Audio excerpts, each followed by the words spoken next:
We divide 507 by 2 in long division method. 2 times 2 is 4. On subtracting it is 1.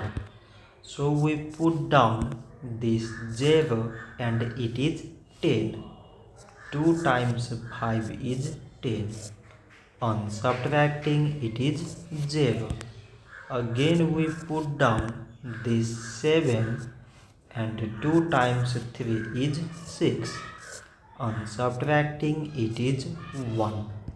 So now this 1 is less than 2 and there is no other number to put it down. So we take here decimal so that we put 0. So it is 10 and 2 times 5 is 10. On subtracting it is 0. So 507 divided by 2 is 253.5. So this much for today and thanks for watching.